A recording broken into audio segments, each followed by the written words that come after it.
Hello मुलांनो, एज्युकल्चर मध्ये तुमच्या सगळ्यांचं स्वागत आहे. मी अभिषेक ठिगळे. अवघड वाटणारे प्रश्न या सिरीज मधला आपला पुढचा प्रश्न बघा. खूप इंटरेस्टिंग प्रश्न आहे. परम्युटेशन कॉम्बिनेशनचा प्रश्न आहे हा.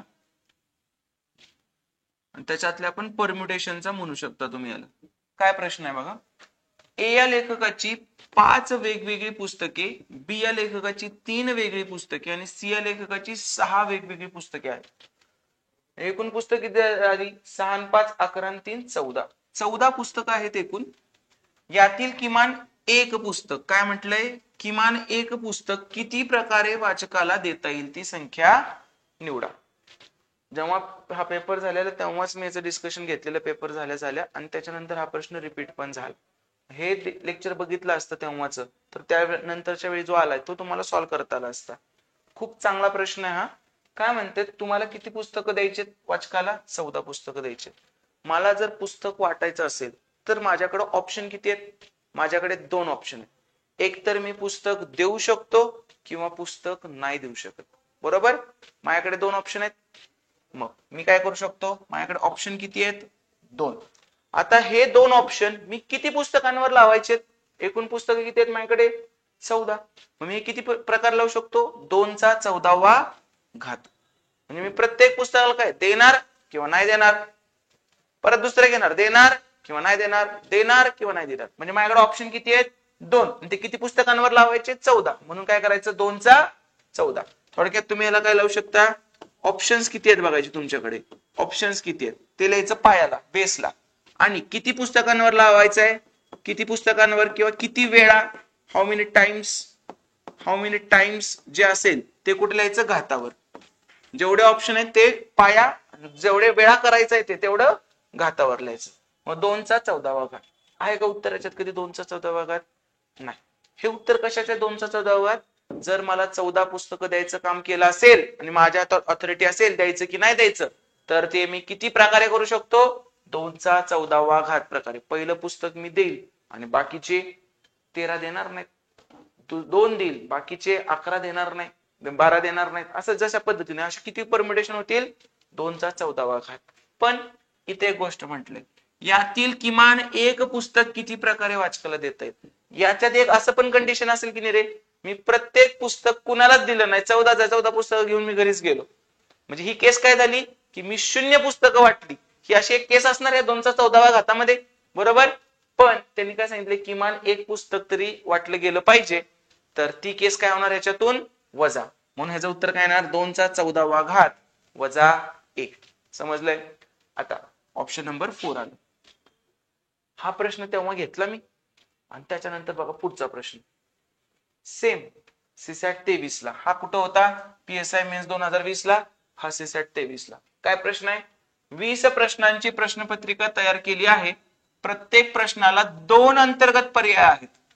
दिलेल्या सर्व प्रश्नातील एक किंवा अधिक प्रश्नांना उत्तरे देण्याच्या, एक किंवा अधिक म्हणजे पेपर ब्लँक सोडायचा आहे का नाही, एक तरी प्रश्नाचं उत्तर असलेली उत्तरपत्रिका पाहिजे आपल्याला. विद्यार्थ्याला शक्य असणाऱ्या मार्गांची संख्या निवडा. आता प्रश्नाला किती ऑप्शन आहेत? 2. विद्यार्थ्याकडे किती ऑप्शन आहेत खरं? एक तर ऑप्शन ए टिक करेल, नाहीतर ऑप्शन बी टिक करेल, नाहीतर तो प्रश्न स्किप करेल. विद्यार्थ्याचे रिअल ऑप्शन किती झाले? 3 प्रकारे विद्यार्थी त्या प्रश्नाला टॅकल करू शकतो. मग तो ऑप्शन कुठे लिहिणार? खाली. असं किती प्रश्नांवर करायचंय तुला? असं तुला 20 प्रश्नांवर करायचंय. मग काय यायला पाहिजे उत्तर? याचं 3 चा 20वा घात. आता हे ऑप्शन मध्ये पण आहे, पण ते उत्तर लिहायचं का नाही? कारण त्यांनी काय सांगितलंय? प्रश्नातील एक किंवा अधिक म्हणजे एक तरी प्रश्न सोडवायचा आहे. मग ह्याच्यात तुम्हाला एका विद्यार्थ्याची कुणाची तर अशी उत्तरपत्रिका मिळेल की ज्यानं 20 च्या 20 प्रश्न काय केलेत रे? स्किप केलेत. पेपरच ब्लँक ठेवून आलाय तो. ठीक आहे. असा जर ऑप्शन, अशी जर उत्तरपत्रिका असेल ती चालेल का तुमच्या काउंटिंग मध्ये? नाही. तर ती उत्तरपत्रिका तुम्ही काय करायची? वजा करायची. ती एक जी केस आहे ती तुम्ही काय करायची? वजा करायची. म्हणून याचं उत्तर काय आलं? 3 चा 20वा वजा 1. वजा 1 का करायचं? ते यासाठी करायचं. प्रॉपर कन्सेप्ट ना आपण शिकवतो. ठीक आहे. अशाच पद्धतीने शिकायचं असेल तर आपली फास्ट ट्रॅक बॅच जॉईन करा. आणि इथं 2 तुम्हाला ऑप्शन दिलेले आहेत मी.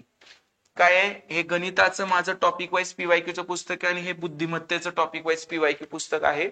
तर याच्यामध्ये आपण 2009 ते 2024 पर्यंतच्या सगळ्या प्रश्नपत्रिकांमधील गणित बुद्धिमत्ताच्या प्रश्नांचं प्रॉपर सॉर्टिंग केलंय आणि डिटेल एक्सप्लेनेशन सहित ही पुस्तकं दिलेली आहेत. तर तुम्ही ही पुस्तकं डिस्क्रिप्शन मध्ये लिंक आहे तिथून करू शकता, नाहीतर तुमच्या जवळच्या दुकानदारांकडून सुद्धा मागवू शकता. विद्यार्थ्यांना कमी वेळेमध्ये आता पूर्ण करायचा असेल सिलेबस, पण तुमचं बेसिक चांगलं पाहिजे, ही एक प्री कंडिशन आहे. त्यांच्यासाठी मी हा कोर्स लॉन्च केलेला आहे. खूप विद्यार्थ्यांनी हा कोर्स आता घेतलेला आहे, कारण 7 दिवसांची बॅच आहे. रोज आपण 4 तास घेणार आहे. असं करून 28 तासाचा फुल पॅक सेशन, 0 जोक्स, फक्त अभ्यास, दुसरं काय असं पण कधी करतच नाही आपण. पण पूर्ण 28 तास टू द पॉइंट शिकवणं, एक्झाम ओरिएंटेड शिकवणं या कोर्समध्ये घेतलेलं आहे. तर फास्ट ट्रॅक बॅच ही तुम्ही जॉईन करू शकता 1 महिन्याच्या व्हॅलिडिटीसाठी किंवा 3 महिन्याच्या व्हॅलिडिटीसाठी, जसं तुम्हाला पाहिजे असेल तसं.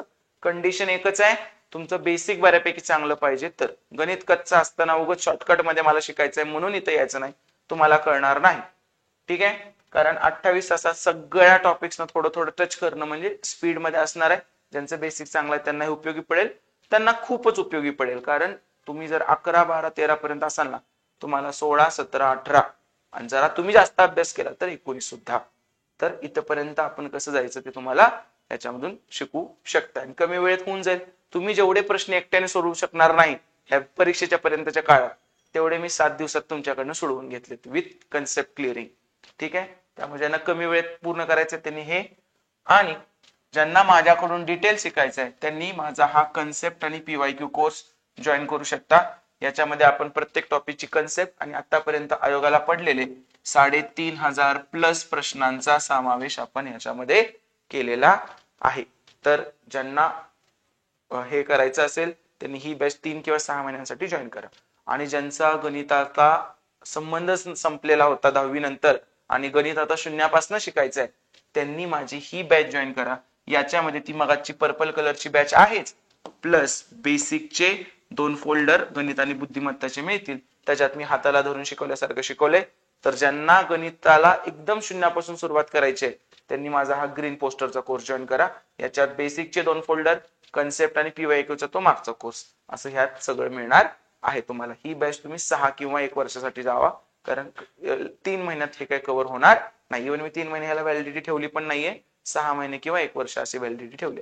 या सगळ्या बॅचेस एज्युकल्चर ह्या आपल्या ऍपवर आहेत.